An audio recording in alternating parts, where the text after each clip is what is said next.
Explore the impact of your parents' past behavior on your present self, and discover strategies to break free from toxic patterns, paving the way for personal growth and self-improvement. Susan Forward is a seasoned therapist, renowned author with best-selling books, and an esteemed lecturer. Craig Buck is a prolific writer and producer in the film and television industry. Parents play a crucial role in shaping children's emotional and mental development, as their actions can either foster traits like love, respect, and independence, or contribute to feelings of fear, obligation, and guilt in their children. Our adult selves are directly influenced by the experiences and environment of our childhood. Indeed, while taking responsibility for our adult lives is essential, it's also important to acknowledge the impact that childhood events have had on shaping who we are. Recognizing the significance of childhood experiences allows us to prioritize providing our children with the most positive and nurturing environment possible. Many of the challenges you encounter today, whether in your professional life, relationships with your partner, or interactions with your children, could be linked to unresolved pain from your past experiences. Resolving these issues often involves uncovering their roots, which are frequently concealed within our childhood experiences. Despite the uniqueness of our traumas, it's important to remember that you're not alone in navigating and processing them. While all toxic parents exhibit distinct behaviors, they can generally be categorized into the following groups. Inadequate parents. These parents may burden their children with adult responsibilities beyond their capacity, neglecting their own parental duties. Hovering parents. These parents excessively control and micromanage every aspect of their children's lives, leaving little room for independence or personal growth. Alcoholic parents. These parents struggle with alcohol addiction, leading their children to often clean up after them and manage the consequences of their behavior. Emotional abusers employ derogatory remarks and manipulative tactics, resulting in their children experiencing diminished self-esteem and confidence. Physical abusers. These parents resort to physical violence or aggression towards their children, instilling fear and guilt in them. This summary highlights the importance of exploring childhood pain that continues to impact you in the present. By understanding these influences, as a parent, you can intentionally adopt alternative parenting strategies to provide a positive and secure upbringing for your child. There are different types of toxic parents, but regardless of the type, their children struggle with damaged self-esteem and a sense of worthlessness that often leads to self-destructive behaviors and inadequacy. Parents who adopt a godlike mentality feel the pressure to be flawless in the eyes of their children. Consequently, children raised by such parents often internalize two fundamental beliefs: I am bad, and my parents are good, and I am weak, and my parents are strong. These entrenched beliefs hinder the child from recognizing that their parents are fallible humans who are capable of making mistakes. Refusing to accept these realities effectively diminishes the pain caused by the parents, whether the child consciously ignores or suppresses the parents' misdeeds. At times, individuals rationalize their pain and discomfort by providing explanations and justifications for those mistakes made by their parents. The primary responsibilities of adequate parenting encompass meeting a child's physical and emotional needs, as well as establishing moral and ethical guidelines for their development. Inadequate parents neglect to fulfill their children's needs and, in contrast, often place the burden of care on their children, expecting them to take care of the parents instead. Children who are excessively controlled often develop into dependent, fearful, and insecure adults. They struggle to fully separate from their parents, as their parents continue to exert significant influence over their lives, masking their control under the guise of care or concern. Such parents may feel rejected or threatened when their child begins to assert independence and strive for autonomy. When adult children endeavor to liberate themselves from these constraints, the parents often resort to guilt-tripping and label their children as disloyal for seeking independence.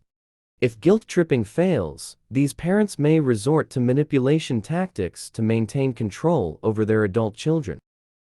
People typically react to intense control from toxic parents in two ways, either by capitulating to their demands or by rebelling against their authority. However, both responses ultimately serve as a form of control exerted by the parents.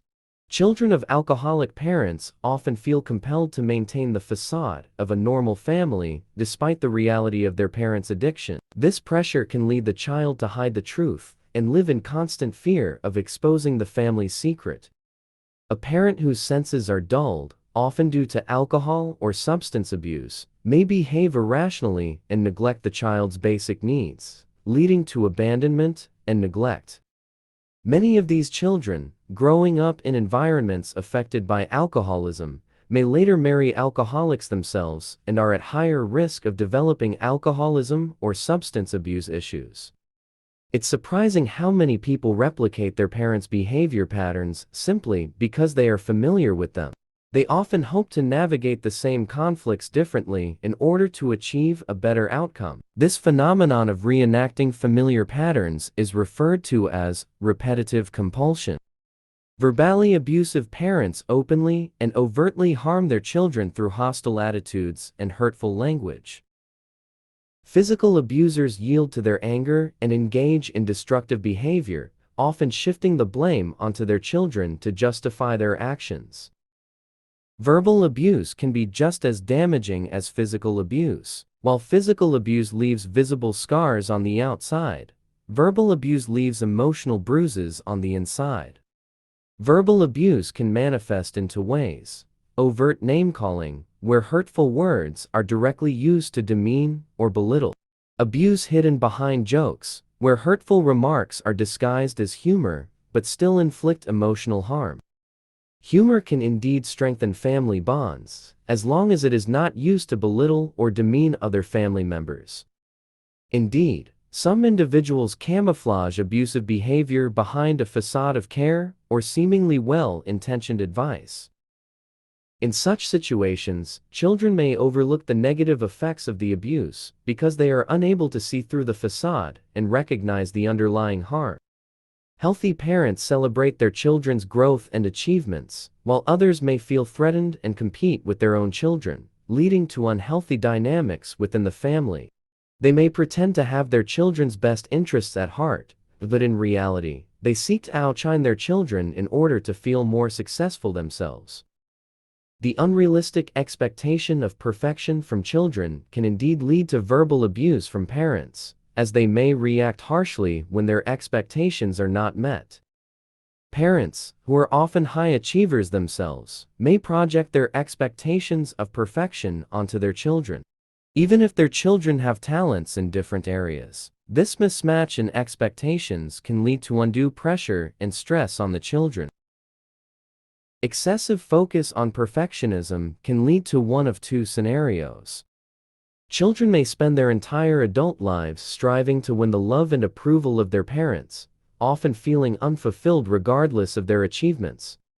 Children might choose a path of rebellion, intentionally avoiding success and achievement, as a way to assert their independence and reject the pressure of parental expectations.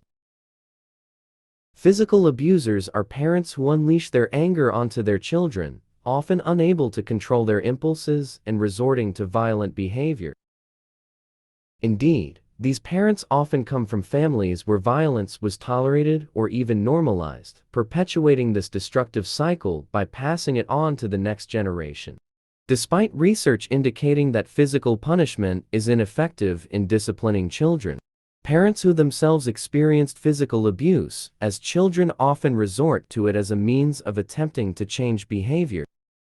Numerous studies demonstrate that physically hitting children may temporarily deter unwanted behaviors, but it can also lead to feelings of anger, self-hatred, and even violent thoughts toward the abuser in the long term.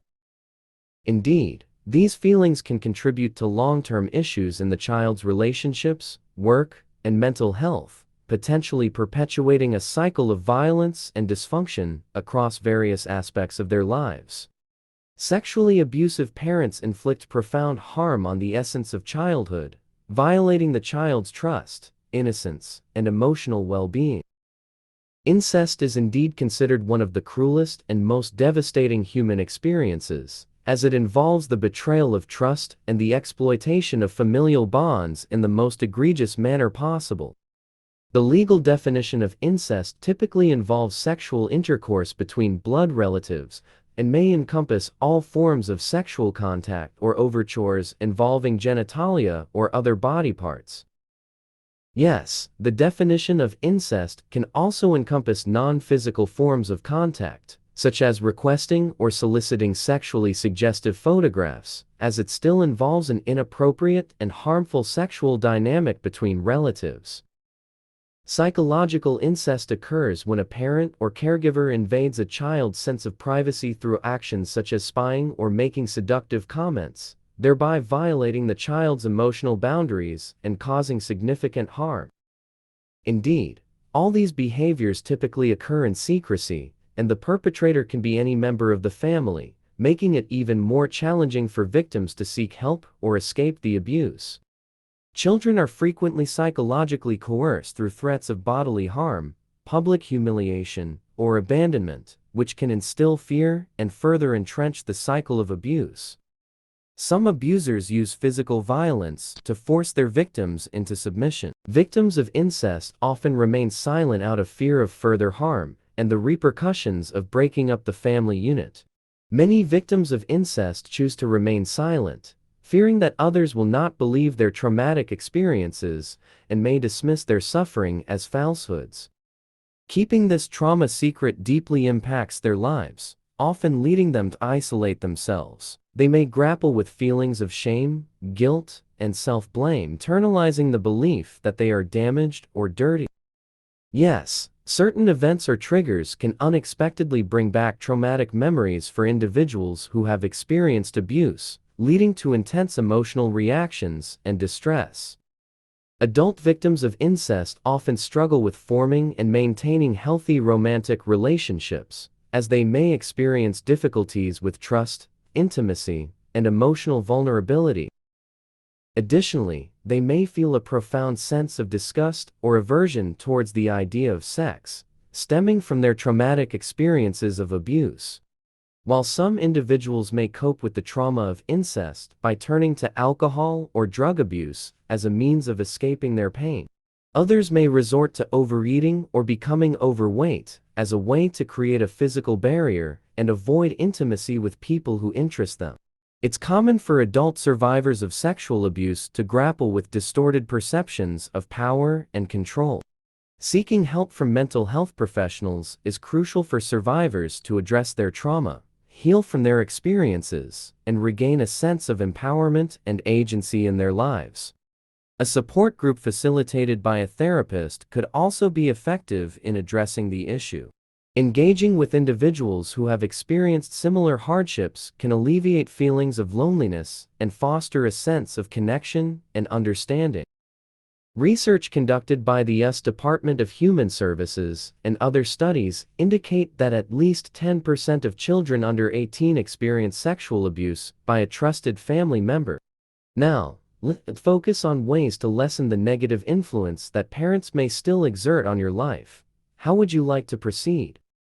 Keep in mind that you have the power to change and shape your future towards a positive outcome. Your past does not have to dictate your future. You can create a new path for yourself.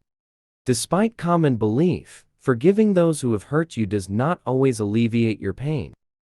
Many people do not feel better after forgiving. They may still experience feelings of self-doubt, and their symptoms may persist.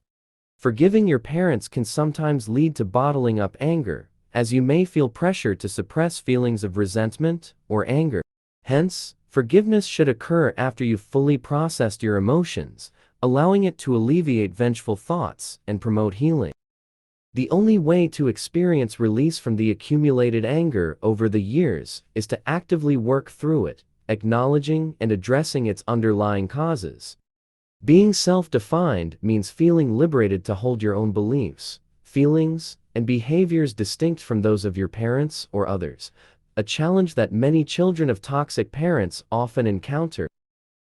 However, once you realize that you have the power to break free and become independent, you begin to see the world with a sense of excitement and possibility.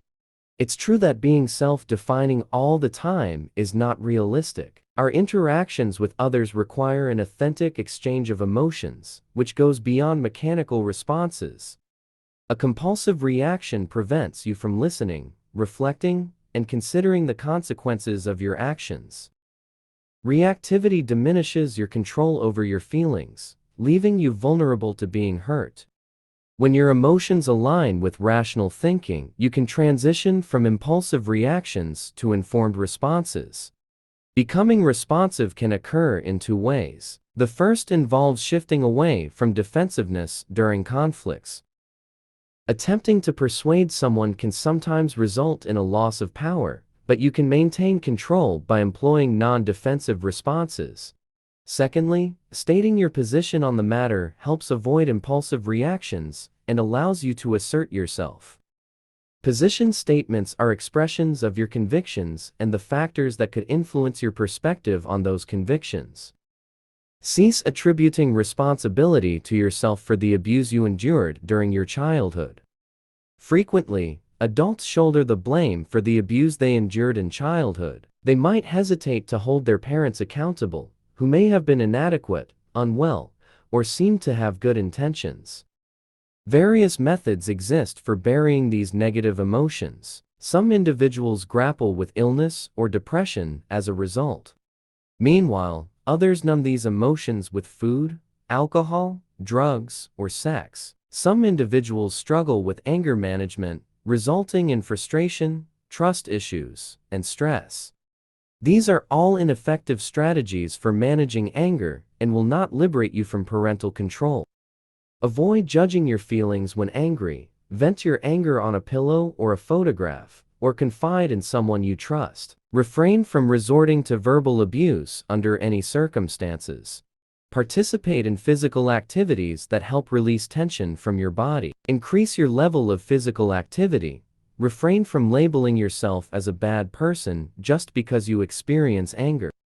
Recognizing what you lacked in your childhood is crucial for grieving effectively. Childhood loss can encompass the loss of trust, joy, innocence, love, and safety. If your parents were toxic, it's probable that you've overlooked these losses. However, ignoring them doesn't prevent them from affecting your sense of self-worth.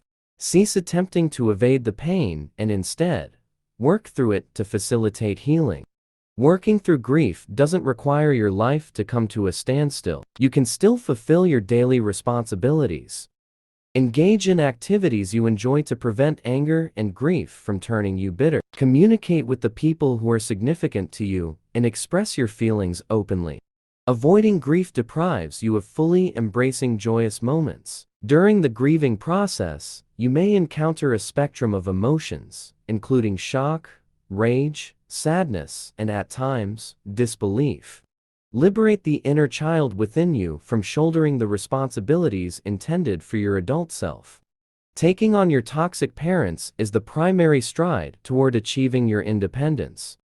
Confrontation entails calmly expressing the negative experiences from your childhood to your parents and discussing how those experiences have impacted you.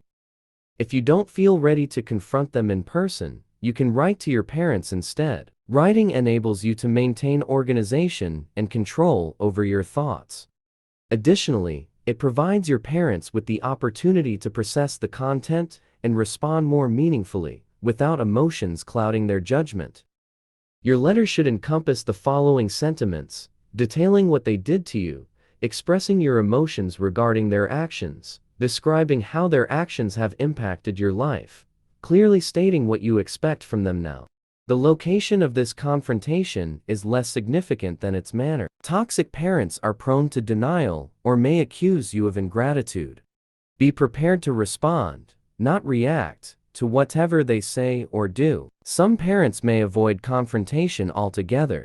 Hence, it's crucial to recognize when confrontation is not feasible. Some confrontations are subdued, while others are explosive, but they are bound to alter your relationship permanently. Following the confrontation, you should decide the direction your relationship will follow. If your parents demonstrate compassion and express a willingness to delve deeper into your feelings, In such a scenario, it's probable that you'll cultivate a healthier relationship once you address and work through your issues. However, if they are unwilling to mend the relationship and change how you interact, you can maintain contact on different terms, reducing expectations from both sides. Alternatively, if it's in the best interest of your well-being and mental health, you are not obligated to maintain contact with your parents. It's important to bear in mind that nobody will change unless they themselves want to. Release the struggle to compel toxic parents to change and relinquish the childhood fantasy that they will one day recognize your wonderfulness and shower you with all their love. Allow your parents to be who they are and concentrate on building yourself from the ground up. The key is to strive to become a better person, liberated from the toxins of childhood. Once you cease attempting to alter the past, you'll no longer undermine your own happiness. It's also crucial to redefine your understanding of love. Growing up with toxic parents often results in a skewed perception of what love entails and how it feels. True love is devoid of negative emotions and fosters both freedom and responsibility. Direct your attention towards recognizing the positive aspects of love and prioritize nurturing your relationship with yourself above all else. Once you love yourself, you'll be equipped to love and accept love from others. Genuine love provides you with peace, warmth, and a sense of safety. It helps you recognize that your parents may not have known how to express love in a healthy manner. Acknowledging their limitations will facilitate opening your heart to the healing love you deserve and fortify existing relationships. Strive to be more emotionally accessible in your relationships. Vulnerability is crucial for establishing deep connections and fostering effective communication. Take steps to break the cycle of toxicity. Consider making a list of those you have hurt and apologize to them. Lastly, don't hesitate to seek therapy if you require professional assistance.